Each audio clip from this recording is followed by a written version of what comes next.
Hello, am I audible?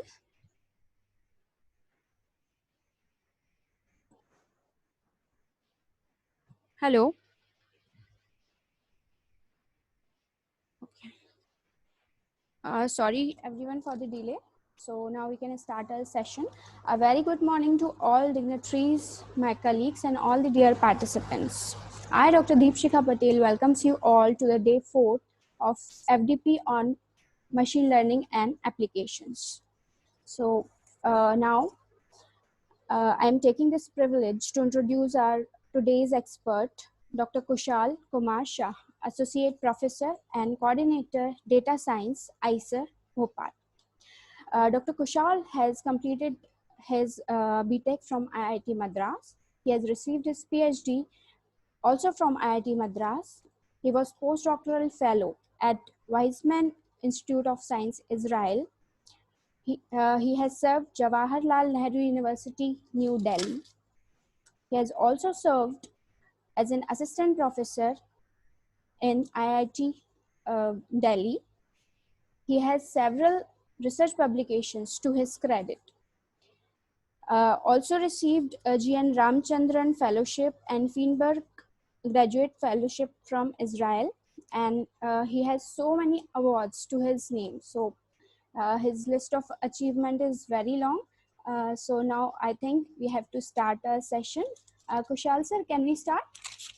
Yes, definitely. Very, very good morning to all of you. I hope you are able to hear me properly. Yes, sir, audible. Thanks a lot, Dr. Deepshika, for the Thank you, kind. sir. So now I am going to share my screen. Uh,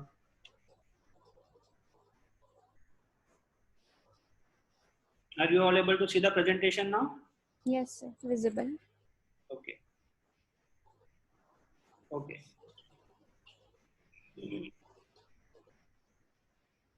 Okay. So as mentioned in the topic, today we are going to talk about logistic regression and its application to fake news detection. This is a very, very simple technique which I am going to teach you today, but it has very far-reaching implications. So I'll be doing a presentation for around 40 to 45 minutes, and then we'll take on questions from the audience. So as you have already been attending some lectures on machine learning, so I hope you are familiar with the basic concept. But still, just to revise your memory and make sure that we are on the same page, I would like to remind you what supervised learning is all about. Because logistic regression is basically a technique of supervised learning. So essentially, although supervised learning has many different techniques and many different ways in which you can analyze data, but essentially all the various techniques under this umbrella of supervised have this. If you are given some input parameters and some output values, so the input parameters here are in this left hand side column labeled x1, x2, x3 and up to xn, and the output values are y1, y2, y3 up to ym. So if you have these input parameters and these output values, and let's say there is some function which is connecting these input parameters and output values. So the primary objective of supervised learning is to be able to approximate this function. So we cannot find out this function exactly. That is, of course, an impossible task.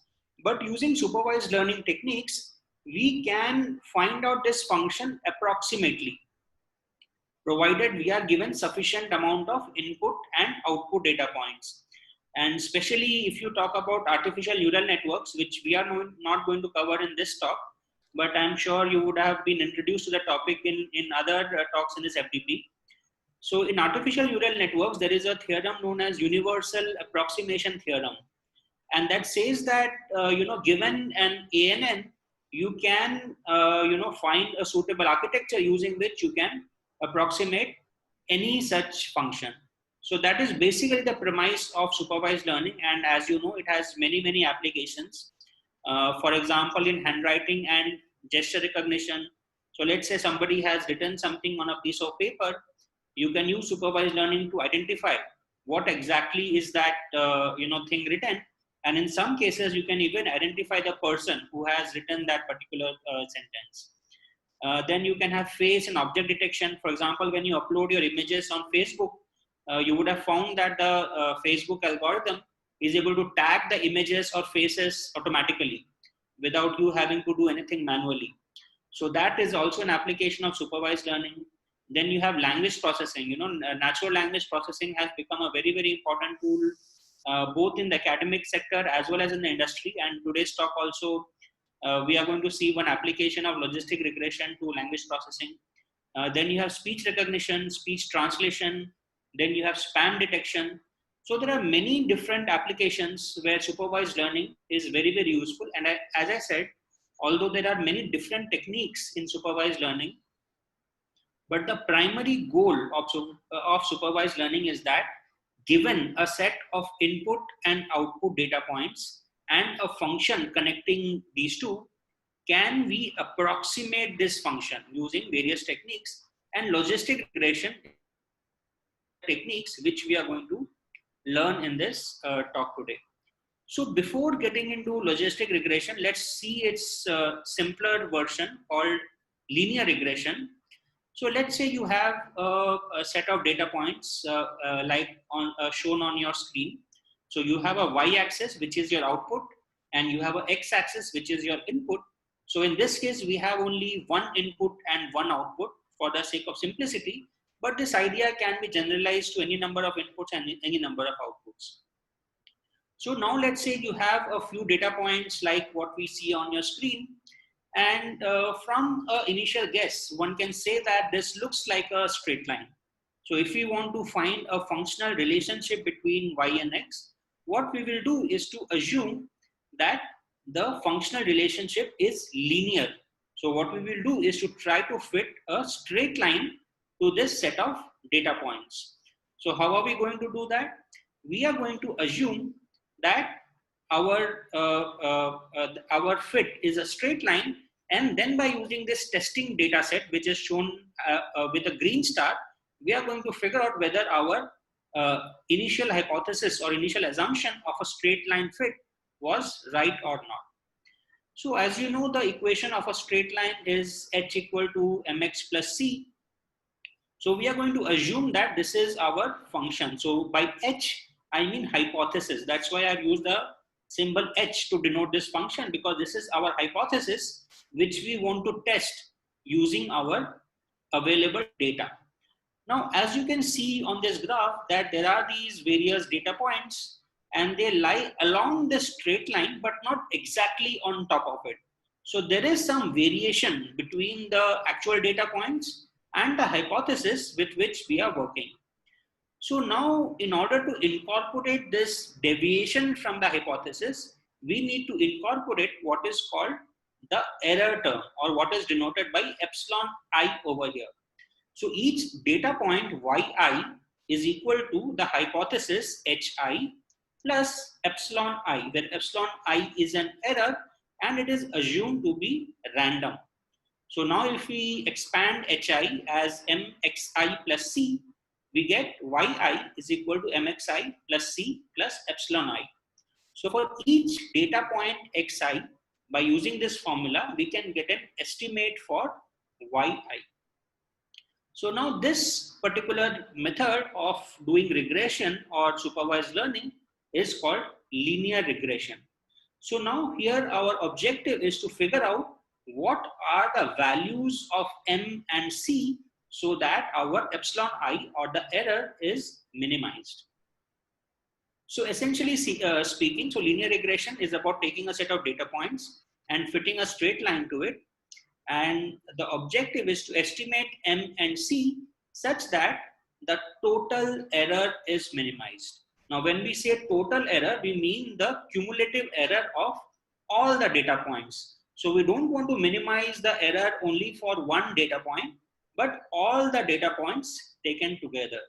So in order to do that, we need to first define such a error function which we then want to minimize. So in the case of linear regression and many other problems in machine learning and data science and signal processing, the error term taken is what is called least squares error. So least squares error has been proven to be very, very efficient and to give optimal results in most of the cases.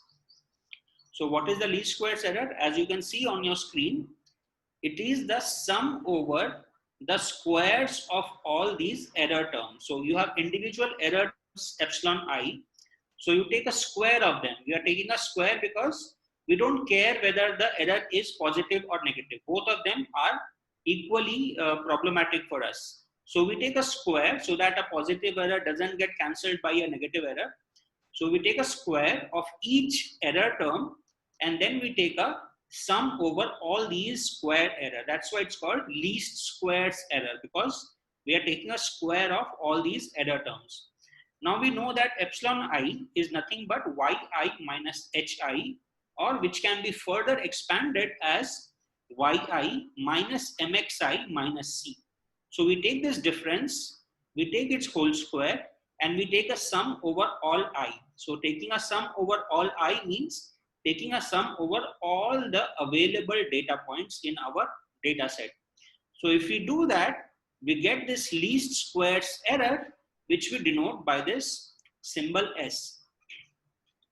So now, as you know, our objective is to find out a value for M and C, which minimizes this error function. So in this expression on your screen, M and C are the unknowns and yi and xi are the known values which are given to us in our data set.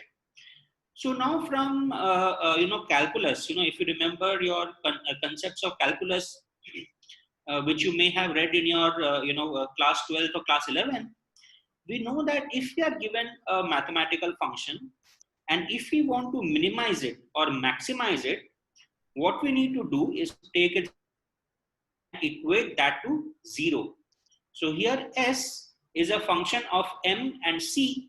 So if we want to minimize S, we need to take a derivative with respect to M. We need to take a derivative with respect to C and equate that to 0.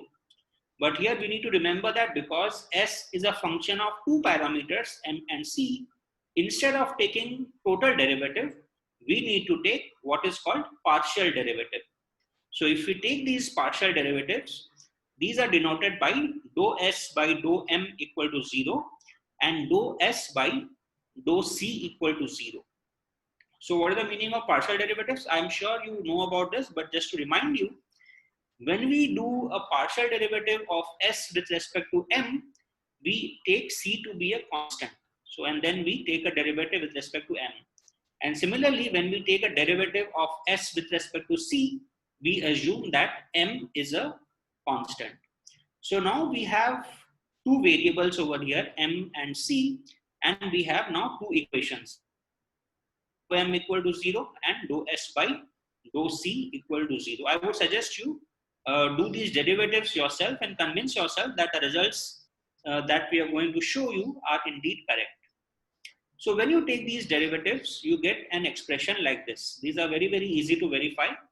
So if you take dou S by dou M, first you will take a derivative of this yi minus mxi minus c whole square, and then you will take a derivative of the term inside the brackets. And if you do that, you will get something like what you see on your screen. This you can also note it down for future reference. And if you take a similar, a derivative with respect to C, you will get an expression again like you see on the top, in the bottom right corner of your screen. So now we have two variables, M and C, and we have two equations. Now again, by using the concept of simultaneous equations, which again you will have learned in school, you can solve both these equations. They look a bit complicated, but they are actually very, very simple, very, very easy to solve. So if you just write down these equations on a piece of paper, and if you solve them using simultaneous equations, you will get an expression like this. Again, I can see that there are a lot of terms in this which look little complicated, but if you just do it yourself, it will be very clear to you. When you see it for the first time, it may look a little, annoying and little, very hard. But if you actually just, take a piece of pen and paper and work it out, it's actually, very, very straightforward. And the nice thing is that nowadays there are a lot of these Python packages available, So you don't even need to actually, write these equations. You can just use those Python packages and implement linear regression. But still, I think it is important to understand the underlying mathematics so that you can appreciate what is happening inside it. So here one, last point I would like to mention over here is that, so we have taken this least squares error, which is summation of epsilon I whole square. Now you may say that, okay, why square? Why not to the power 4 or to the power 6 or to the power 50 or some other power? So what has been shown is that if your error has a Gaussian distribution, which is likely to be the case in many scenarios, then this least squares error has been mathematically proven to be the most optimal choice. Meaning, if your error is Gaussian distributed, then this choice of least squares error gives the most accurate assessment or estimate of the slope and the intercept of your straight line.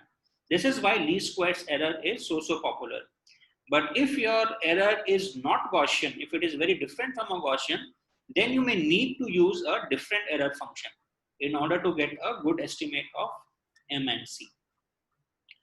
So now this is the basic concept of linear regression. Now let's say that instead of having these data points which lie along this straight line, let's say your data points were a little shifted. So I have now put the 2 stars towards your left side of your screen to little below. So now clearly this straight line is not a good fit for our data points. But what we can do is we can choose a curved line which looks something like this. So now again, we have been able to get a good fit to our data points. So in this case, we can see that these data points essentially lie along two values. So either the data points are around 0 or the data points are around 1, and there is very little in between. So there are some values shifted here and there, but essentially they are near 0 and 1. So this particular type of data set or this particular type of problem comes under this category of binary classification. So here binary means 2. So our data set means our output values can be categorized into 2 different groups, and for any given input parameter, the output lies in one of these 2 groups. So here it is 0 or 1, but if you have any other such grouping, you can always change that, transform that, so that your grouping is between 0 and 1, and that mapping is very easy to do for any problem of binary classification. The crucial point here is that this works even if your data set is not having a binary classification. So even if your data has multiple categories or multiple classifications, even then you can use this simple idea of binary classification and logistic regression to do your machine learning analysis.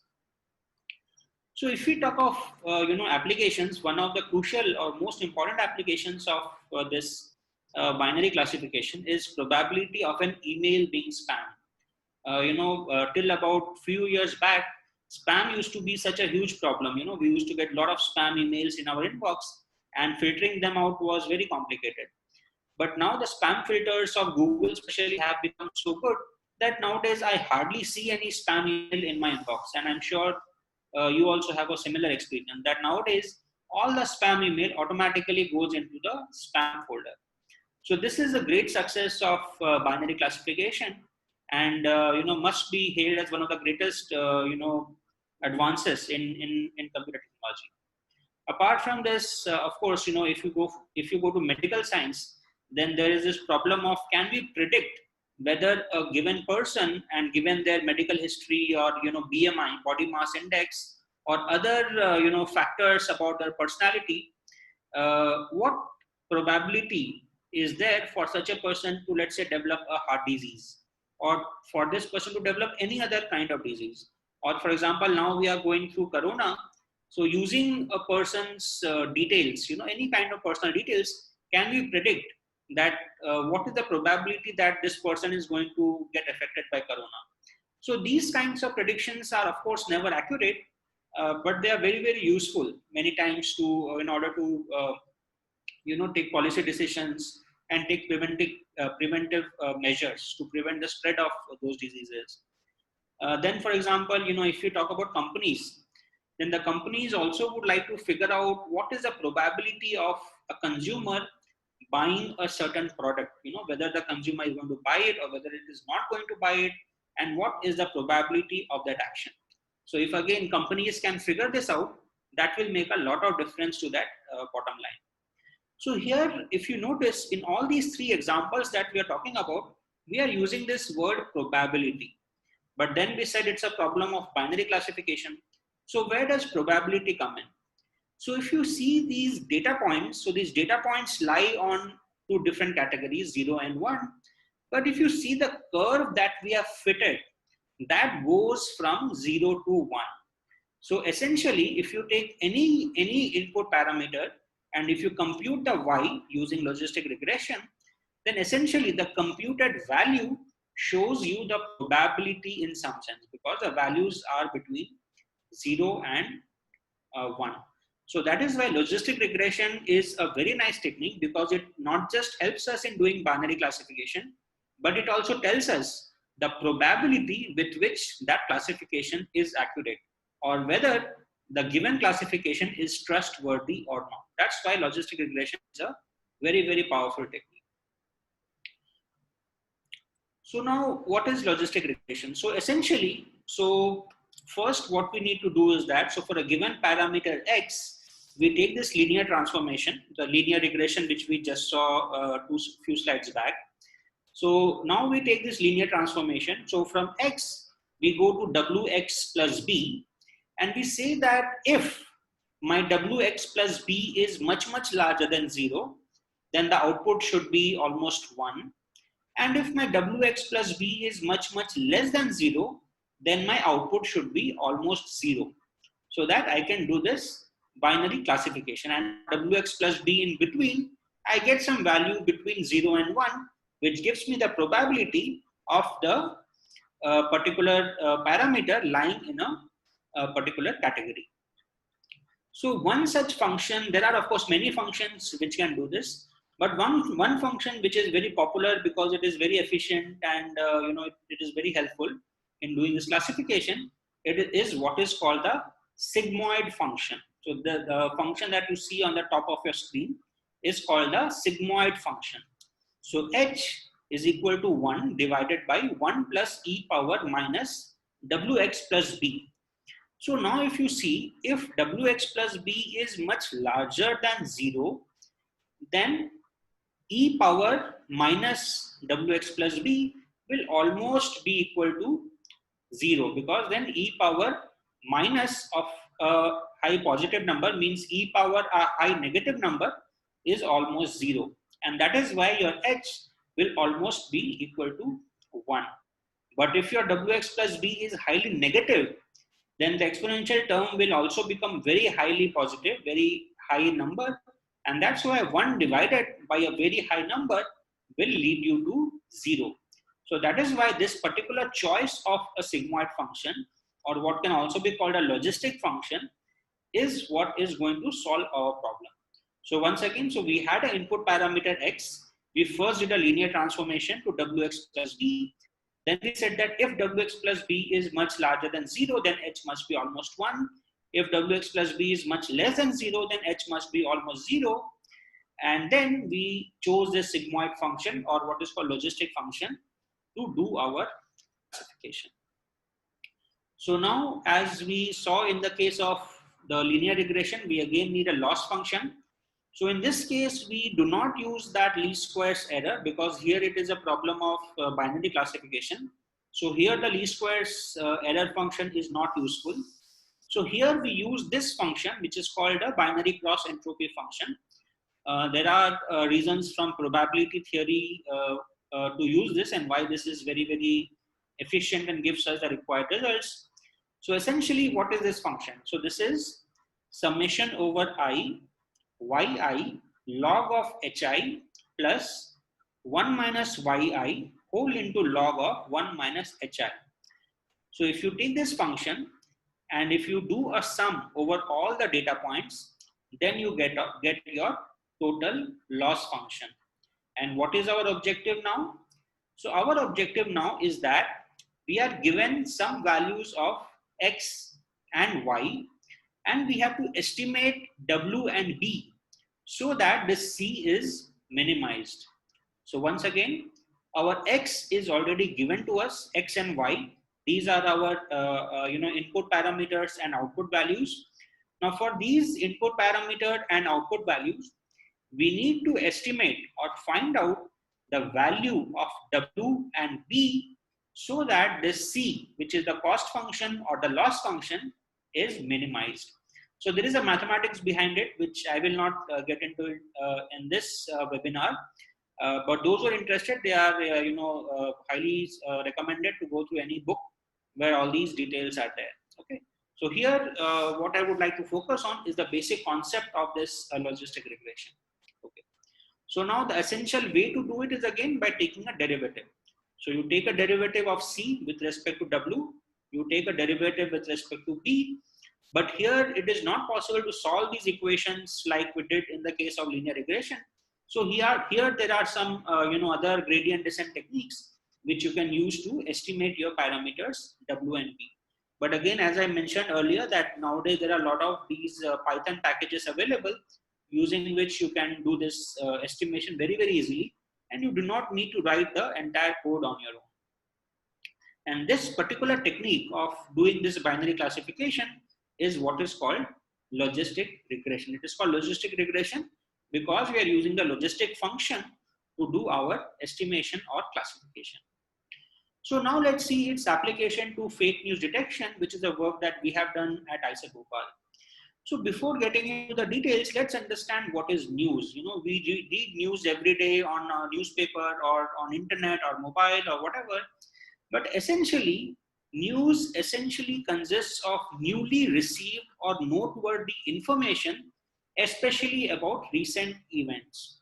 So here the word information is very, very important because news is supposed to be a piece of information and not a piece of opinion. There is a very important difference between the two.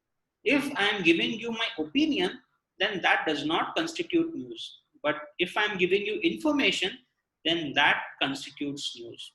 So for a sentence in English or any other language to become information, it has to satisfy two criteria. Firstly, it has to be correct. The information has to be correct. It should not be incorrect information. And secondly, the writing style also matters a lot because, as I said, you can present the same piece of fact as a news or an opinion. If you are presenting it as an opinion, then that does not constitute writing style, constitute news. So for a piece of English sentence to constitute news, firstly, it has to be correct. And secondly, it has to be written in a straightforward manner. And in this work, what we have done is that we have focused on finding out the manipulative element in English sentences. So let's say if you have an English sentence which has been written in a manipulative manner, then our algorithm is able to detect these tendencies automatically without requiring any human intervention. And this is extremely important because, you know, I would like to share this quote with you by Madeleine L'Engle, who says that because to take away a man's freedom of choice, even his freedom to make a wrong choice, is to manipulate him as though he were a puppet and not a person. So whether we are making a right choice or a wrong choice is up to us. News agencies have no right to decide that for us. So when a news agency presents a news, that has to be correct and written in a straightforward manner. It should not be manipulative. So essentially, this difference between straightforward writing and manipulative writing can be classified as the difference between fiction and non-fiction genre. So you read novels, you read scientific papers. So a novel is written in a manipulative manner because its objective is to, raise some emotions inside you so that you can connect to that writing it at a very deep emotional level. But a scientific paper is supposed to appeal to your reason, to your logic. So it has to be written in a non-fictional manner. So this difference between manipulative writing and straightforward writing is essentially the difference between fictional writing and non-fictional writing. And this is what we did in our work, which was published in this conference last year. So essentially what we did is that we took this thing called Brown corpus, which is a very, very important, collection of English texts, which is used in many standard analysis. So here we had these various subgenres in the non-fiction category and various fiction articles in these various subcategories. And in this table, you can see the number of words and the number of files, which was reasonably large to do this kind of analysis. So after a lot of months of lot of trial and error, a lot of various kinds of analysis that we did, finally we could see that there are two parameters which are very, very crucial in making this difference. So if you take all these texts and if you find out their POS tags, so there was an NLP lecture, I think yesterday or earlier, where you might have heard about this POS tags, which are called parts of speech tags. So if you extract these parts of speech tags from this Brown corpus, and if you take the ratio of adverb by adjective, so here we have taken on the x-axis the ratio of adverb by adjective, and on the y-axis we have taken this ratio of adjective by pronoun. So as you can see, all the non-fictional texts which are denoted by circles have a low value of adverb by adjective and a high value of adjective by pronoun. So in other words, all the non-fiction articles have a low value of x1 and a high value of x2. And the opposite holds for all the fictional articles, which are shown by a cross. So they have a high value of x1 and a low value of x2. So essentially what we have found is that we have these two parameters based on which we can do this binary classification between non-fiction articles and fiction articles. And whenever you have to do binary classification, the first obvious choice is to try logistic regression. So essentially now, since we have two parameters instead of one, our function becomes slightly different. So earlier we had only e power minus wx plus b, but now because we have two parameters x1 and x2, we have 1 by 1 plus e minus w1 x1 plus w2 x2 plus b.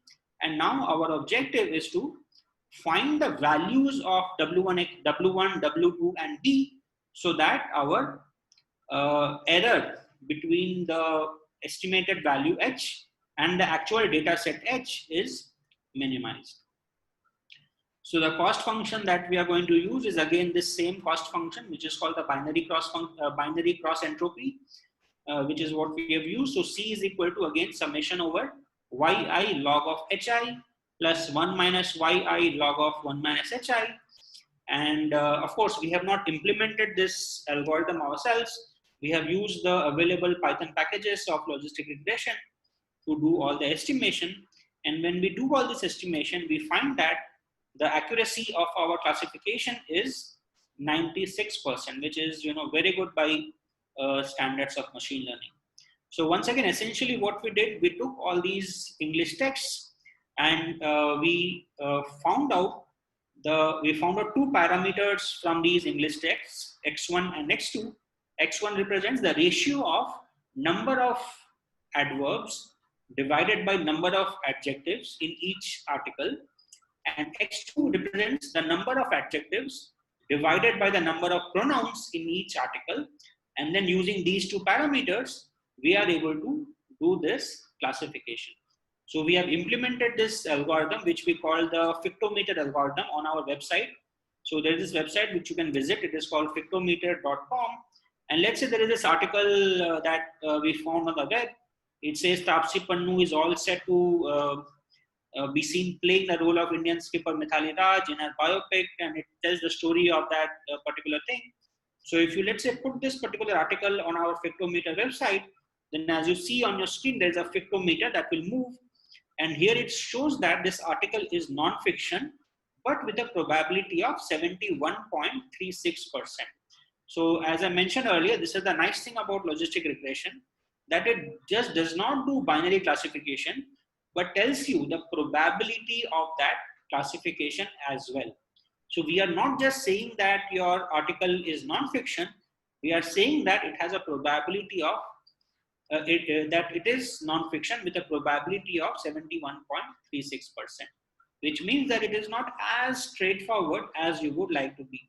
For example, if you take many other articles published in the leading newspapers, you will find that they are non-fiction with 99% probability, 98% probability. So anything less than 90% is kind of a cause of concern. And we have done analysis over 6 leading newspapers of India. We collected a lot of articles over the last few months, and what we found was that about 15 to 20% of those articles fall in the fiction category, meaning that they are written in a manipulative writing style, which is kind of a cause for concern and needs to be addressed. So this was an introduction to logistic regression and fake news detection using that technique. I'm done with my talk, and if there are any questions, I'll be very happy to answer. Thank you all for your patience and attention. Thank you so much, sir, for sharing your insight on the topic. And I think we can take few questions from the participants who have already raised their hands. Participants, if you are having any question, you can raise your hands, and we are having shortage of time. So today we are taking just 1 or 2 queries.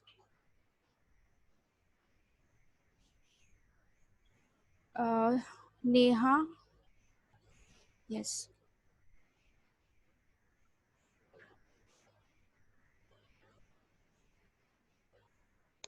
Good afternoon, sir.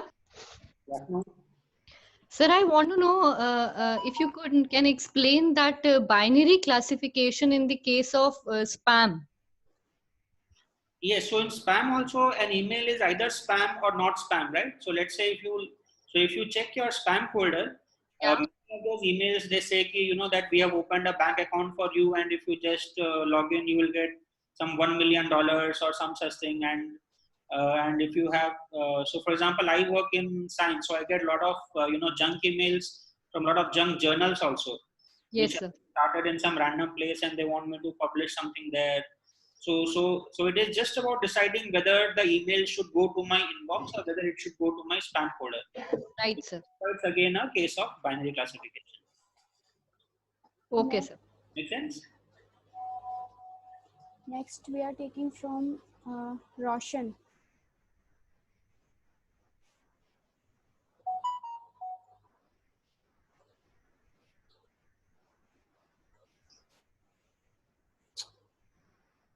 Unable to unmute. We're taking another from Santosh. Yes, sir. You there? Yes, ma'am. Good morning, ma'am. Good morning, sir. Good morning. Sir, the multiple classification can we apply for regarding any type of logistic regression problem, sir? Yes. So if you have, let's say, multiple classes, let's say if you want to solve a problem of analyzing movie reviews. Yes, sir. A lot of these websites on which you have these various reviews available, and they also give a rating from let's say 1 to 5. Okay. Sir. So now let's say you want to predict based on the review whether the rating was 1 or 5 or 3 or 2 or 4. Okay. Sir. So now there are 2 ways of doing it. So one way is that, so you have this logistic regression graph on your, so you can see the screen, right? Yes, sir. So let's say you have this value from 0 to 1. Yes, sir. That you can now, so now we have only 0 or 1. You can break it into 5 compartments. So you can say that from 0 to 0.2 is one category, from 0.2 to 0.4 is one category, 0.4 to 0.6 is another, 6.6 to 0.8, and then 0.8 to 1. Sure. Right? So we have broken this this function from 0 to 1 into 5 different ranges, and for each range we associate one particular value, and then we train our algorithm. Sure. That is one way of doing it. Another way of doing it is to break your multi-classification problem into a problem of mini binary classification. So let's say you have this data set in which each review has an entry 1, 2, 3, 4, or 5. Okay. Okay. So now you can convert this into 5 different data sets, where in the first data set, whatever is 1 remains 1, everything else becomes 0. Sir. In the other data set, whatever is 2 remains 2. Everything, whatever is 2, let's say you can convert that into one category, and everything else is another category. Okay, sir. Right. So this way you can also convert a problem of multiple categories classification into a collection of many binary classifications, where one category and everything else, then one category and everything else. And then you can again train your logistic regression to learn all the weights and give you the required category. Sir, how we after split that one category should be one and other category should be other part of classes should be 0. So like that we are going to split if five stage classification, Yes. then 5 binary classification I have done. Yes, yes. After that, sir, how it can combine, sir? Because every classes have one accuracy. Already implemented in various Python packages. We currently do not have time to get into the details, Sure. but I can share some links with Professor Shukla, who can then share it with all of you. Okay, okay, sir. Thank you, sir. Thank you so much.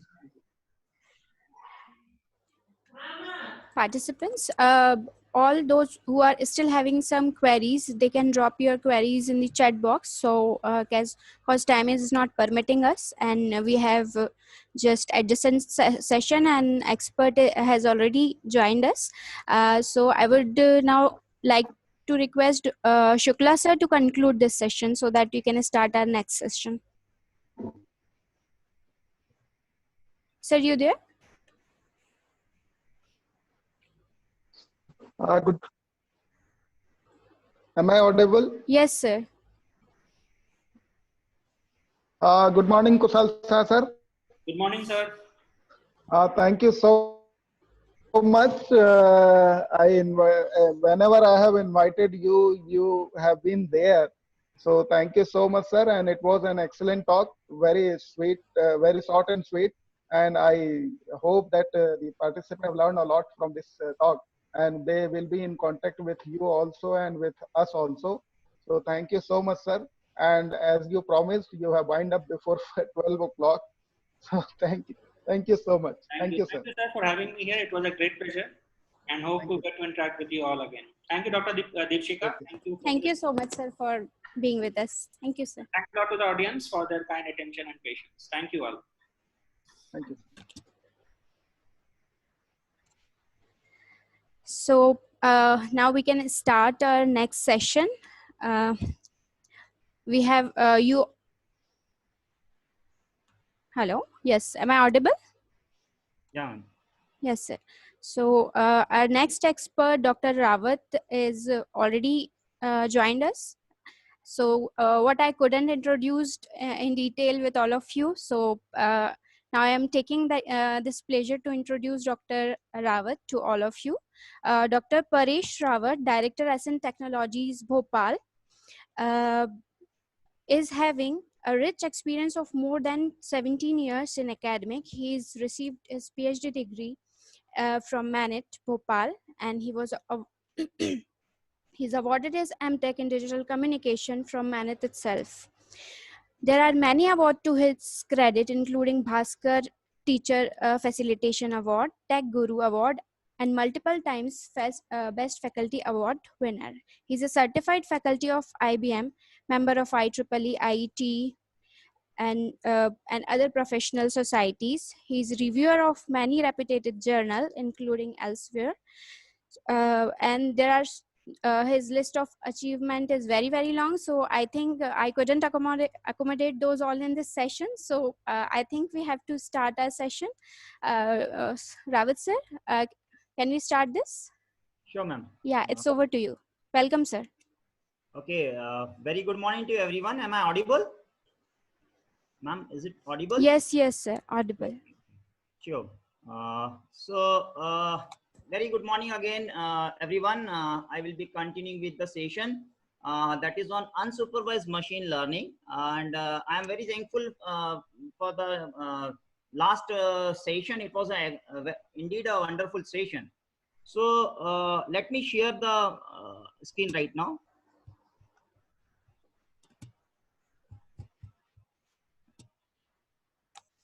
Okay.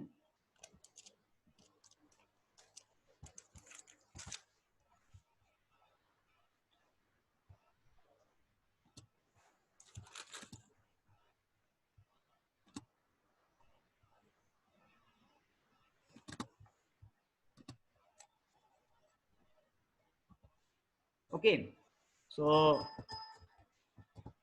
let us start with the few things. So what are the contents? Basically, we will be taking the contents over the machine learning techniques with unsupervised learning. We will introduce in short about the machine learning. Already you are having about the knowledge about the machine learning, what exactly is machine learning. We'll be talking about certain things about the unsupervised and the supervised cases. And we'll be taking care of the 5 different classes of unsupervised machine learning techniques in this session. Okay, and more or less our session will be over clustering techniques, fuzzy based classification and clustering techniques basically. And then we'll be taking care of another applications over the object tracking applications, video surveillance applications and all that. Okay, so let me move ahead because we have already gone through this. So this is a very small introduction of the what exactly is the unsupervised machine learning is all about. Now we are having a baby here, and this is a small baby, and we have a dog in the first slide. So this is the dog of the baby, and the baby has played with this dog for around 6 months. Now later on, he learned certain things with this dog. He played during this play, and later on, what we did is we replaced this dog with this another small dog. So what does baby is doing now? While baby is playing with this dog, baby identifies this dog is having 4 legs. There is an eyes, the 2 ears, the size of the dog and everything. And finally, baby identifies, okay, yeah, this is a dog. So how does a baby learn? Baby learns from her experiences or his experiences. This is what all about unsupervised machine learning, because in case of unsupervised machine learning, we don't have any prior knowledge over the data. Okay, there is no feedback loop. We don't have any prior knowledge over the data. There is no training data sets available for us. So my problem becomes a bit difficult. I must understand, I must learn it from my own experiences. So that is what all about unsupervised machine learning case. Okay, so let us talk about, we will be talking about medical segmentation. The identification is a different application part of the segmentation. The video object tracking and surveillance is a broad field. Then a small introduction over a brain computer interface, where we will be talking about another application of machine learning techniques with CCA, ICA analysis and all that. And then all about the fuzzy. So if I have to go through the video, let me just skip this. And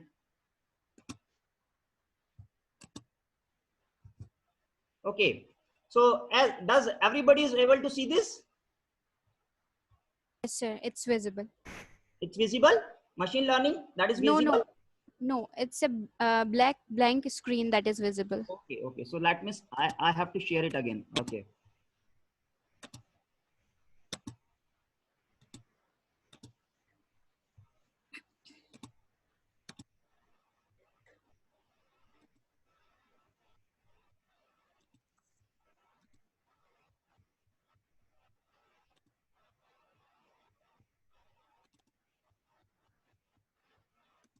Okay, is this presentation is visible? Yes, sir. This is visible. Okay, so I will be skipping the video. Let us move ahead with the things. Now, dear friends, if I have to learn about the machine learning techniques, there are certain things. Imagine there is a one particular table tennis player, and this table tennis player is playing with a robot at the other side.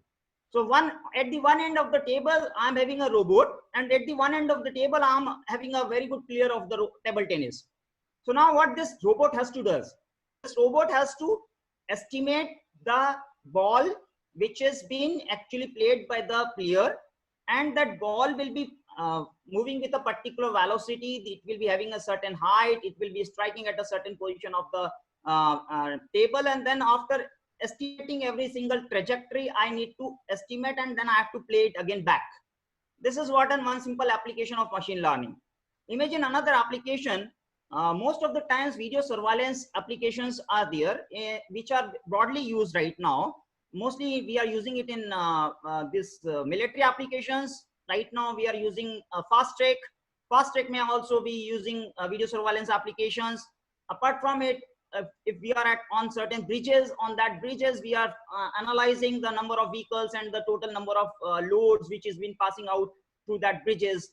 So what we need to do here is, in video surveillance applications, we need to identify the number of vehicles. We need to track number of vehicles, how many colors of vehicles have passed out, how many types of vehicles have passed out. So if you want to count certain kind of applications, that is basically an application of video object tracking and surveillance. Okay. For example, let us imagine you have a camera installed on the front door of your institution, and on the main entrance, if you want to identify that how many vehicles are actually been passing out through your institution, and whether it is a licensed user to enter or not, you can do it with the video surveillance application. I will be covering that. Okay. So let us move ahead. This is what we have already covered, supervised, unsupervised. I am not going to tell that. The clustering, okay, yeah, that is the major application which we are going for right now. Clustering means there are certain features of the objects in an image. Suppose I have an image, and in that image I'm having an objects of different colors. Now can I separate those objects with depending upon their color intensity? That is basically the clustering problem. Okay, so this is what we have already taken last time, that there are various seeds, various stones, or kind of the applications we are having on the right hand side, left hand side, and then on the right hand side I have classified based on the colors. So there are different clusters, cluster 1, cluster 2, cluster 3. These are the classification problems which we are having. This is what intended from the clustering actually. So what are the types of clustering? So let us discuss with a small sort of the thing about the clusterings. So one is basically an exclusive clustering. Exclusive clustering is nothing but it is a simple partitioning problem. In clustering method, the data are grouped in such a way that one data belongs to only one cluster any time. For example, the previous example which we have taken here, in this case, one kind of seed can only belongs to one class, because this is a different color, this is a different color class, this is a different seed, this is a different seed. So in this case, one particular class or one particular object can represent to one particular class only. So that is basically simply a partition problem. Okay. So what in that case, the most of the examples we are using k-means clustering, because k-means clustering can classify depending upon the k colors of particular objects within an image or within an sets. Okay. The feature can be different than color, depend upon the applications. If I am on image processing, it may be a color, it may be intensity or anything else. It may be texture, it may be shape. Okay. So most of the time we are having a color segmentation. So it is a k-means clustering with k colors. Okay. Next is next category. In that next category, we are having a clustering technique, that is every data is clustered. The iterative union between the two nearest clusters reduces the number of clusters. Hierarchical clustering is the category which comes under this particular category. In case of hierarchical clustering, there is a tree kind of category. So the particular object can belongs to the nearest 2 or 3 nearest number of classes. That is basically called as hierarchical clustering. So one class will be divided into 2 further classes. That is basically hierarchical. So I have a topmost class, and then within that topmost class, I can classify into class 1 and class 2, or any of the class can belongs to any other class in between. So that is basically hierarchical clustering. Most of the time, hierarchical clustering techniques are used for the census networks, routing protocol developments, and all that. Okay. Next is overlapping. Overlapping is something like that. In the case of overlapping, the one object can belongs to any of the class. Okay, object can belongs to any of the class. That means in this technique, fuzzy sets is very important. I have highlighted fuzzy sets because whatever I am talking about is a fuzzy set of problem. So fuzzy set is used to cluster the data. Each point may belongs to 2 or more clusters. Each point may belongs to 2 or more clusters. Okay. Since each points may belongs to 2 or more clusters, therefore I am calling my data as fuzzy set of data. Okay, is that clear? That is why my data is a fuzzy set of clear. So these are the techniques which are actually being used for unsupervised machine learning most commonly, most frequently. Hierarchical clustering I have already talked about, most frequently used in wireless sensor networks. Right now we are working on energy efficient sensors network designing out there. So that is kind of things which are out there. And if I talk about for the image processing applications, we use hierarchical clusterings where it is a possibility that my data can belongs to two different independent class at the simultaneous locations. Okay, so that is why we are using hierarchical clusterings. So the k-means clustering is the most common way of clusterings, because most of the time my small problem set is a partition problem. So for wherever I have to partition the things based on a certain applications, I will be using k-means clustering. Okay, KNN is another applications where it is a kind of an hierarchical clustering technique which comes under this applications. So it is again and kind of the second kind of clustering technique.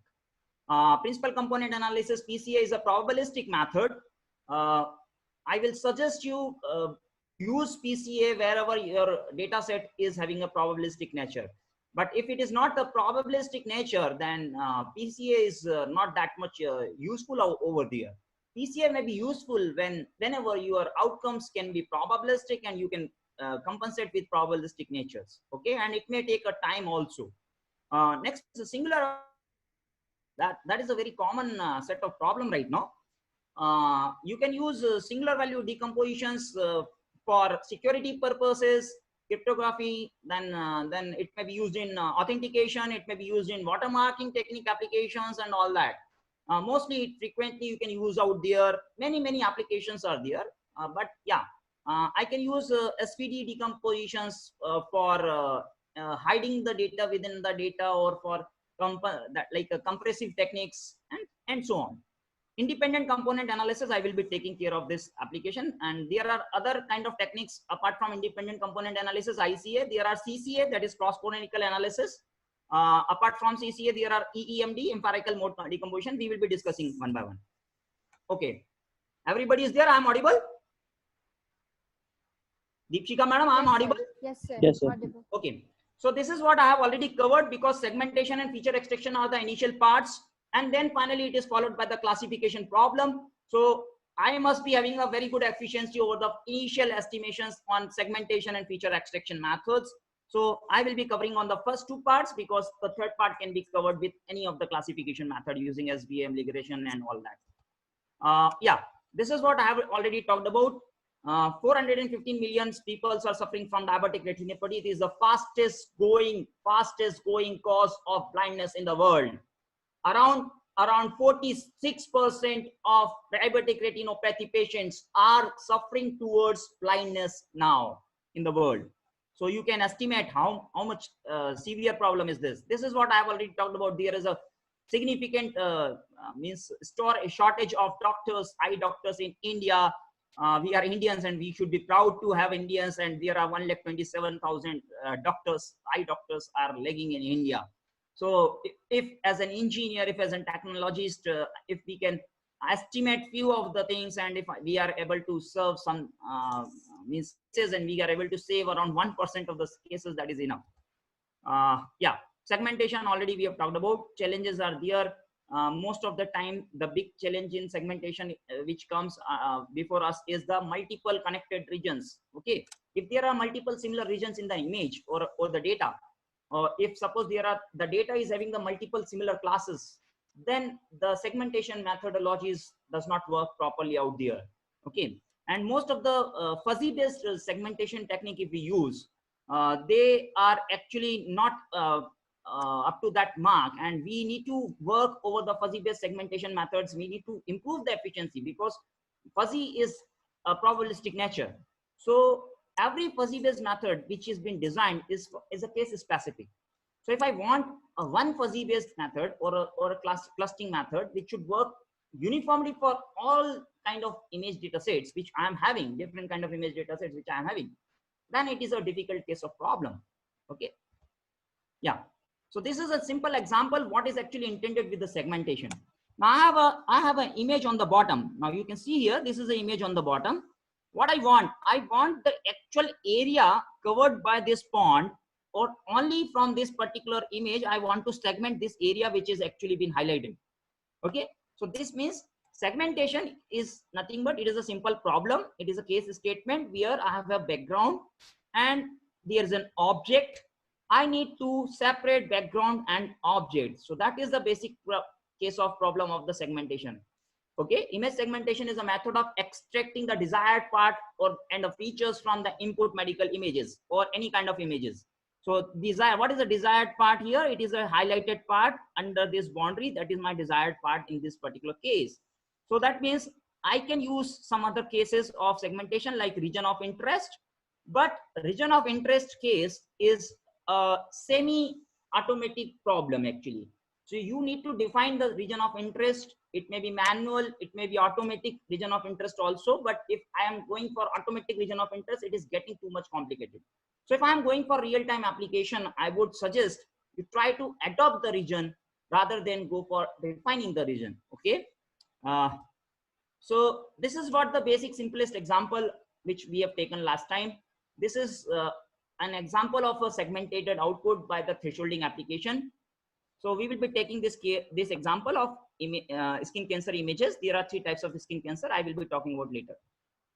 So this is one skin cancer image. I want to extract this region basically, and this is a background. I want to separate the object from the background, and the actual problem is to identify this entire region. Now if I talk in detail, if I apply a simple thresholding method over this, I am actually going to get this entire region. But with this entire region, I am getting this edge also. I am getting this region also nearby this region. And I am also getting this region, which is not yet actually being corrupted, but it is intended to corrupt it. Okay. So what is the severest part? The severe part, the most severe part, which is actually being corrupted is this part. Okay. This region. So what is intended? This is not intended. I need to only segment this part for the surgery. Okay.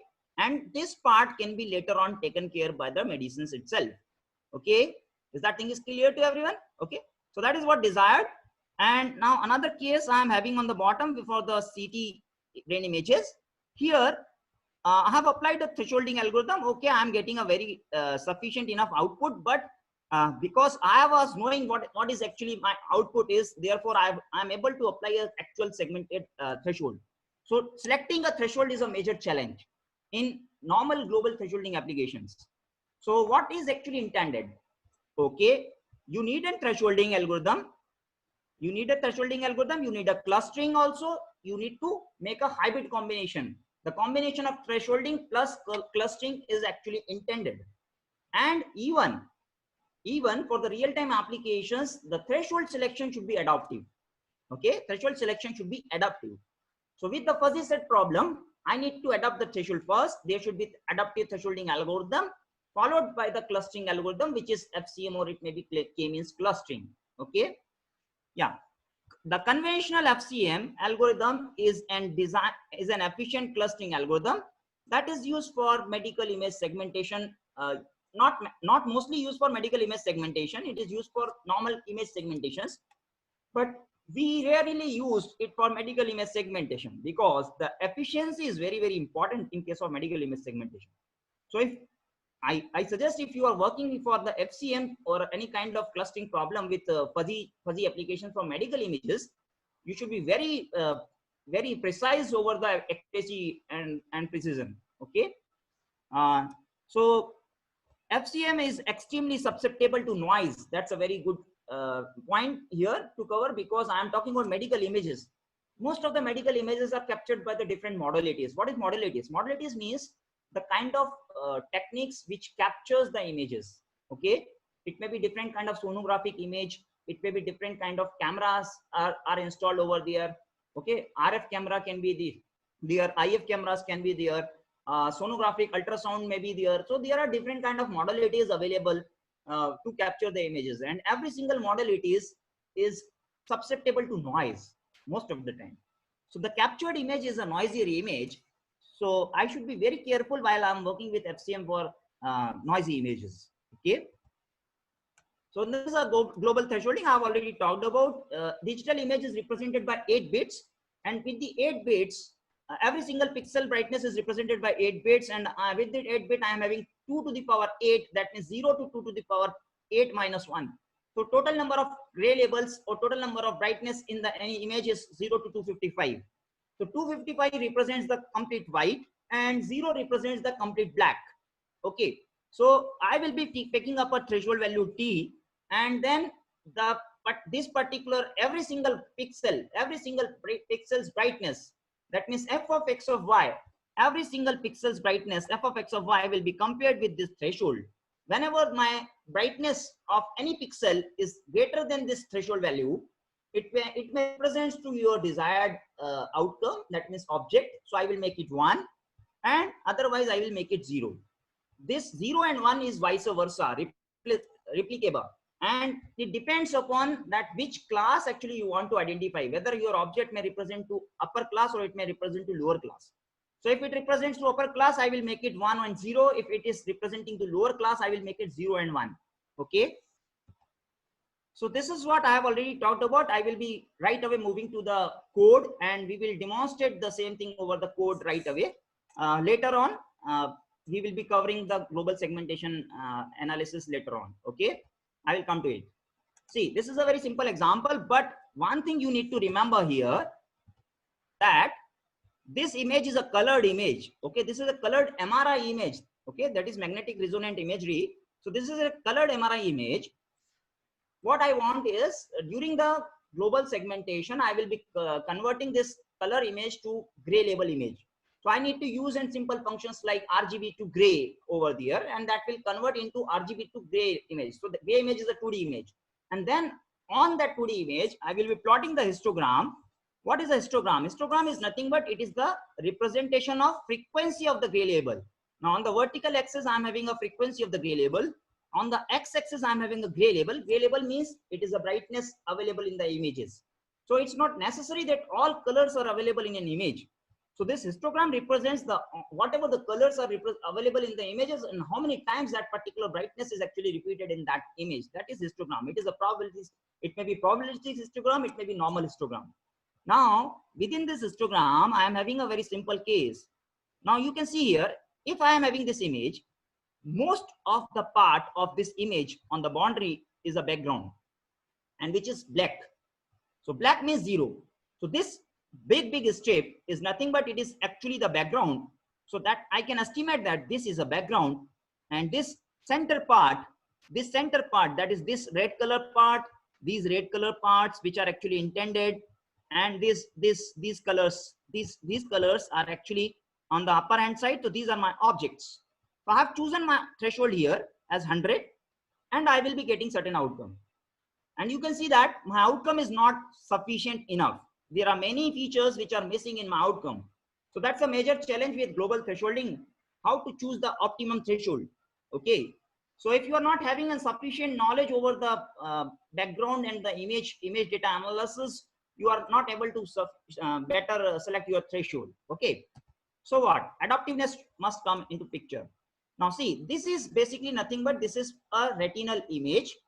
It is an image of retina captured by the retina sonography. Now in a particular retinal images, I'm having two major parts as a concern. This part is basically brightest part of the optical disc. This is called as optical disc. What is optical disc doing? Optical disc is the part of my retinal images where my optical nerves and the actual image on the retina is actually connected. So it is a disc which connects my nervous system, my brain with the eye. Okay. So it is an interface point where my brain and eye is actually being connected. So that is a very, very important part. And it is the brightest portion of my retinal images.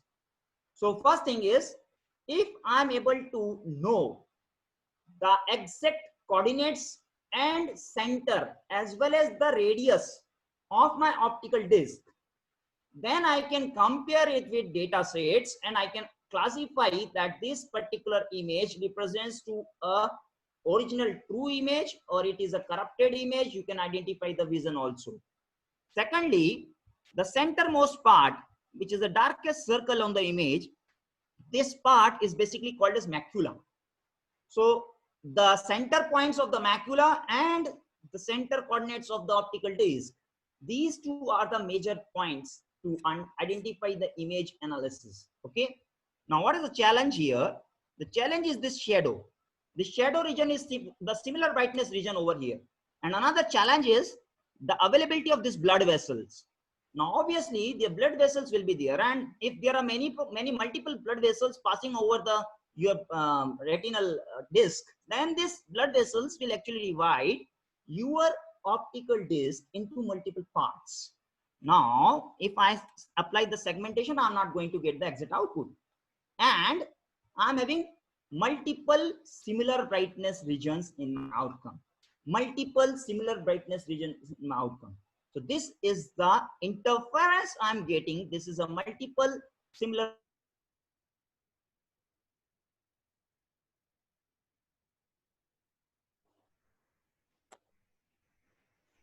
Hello, Ravit sir, am I audible to you?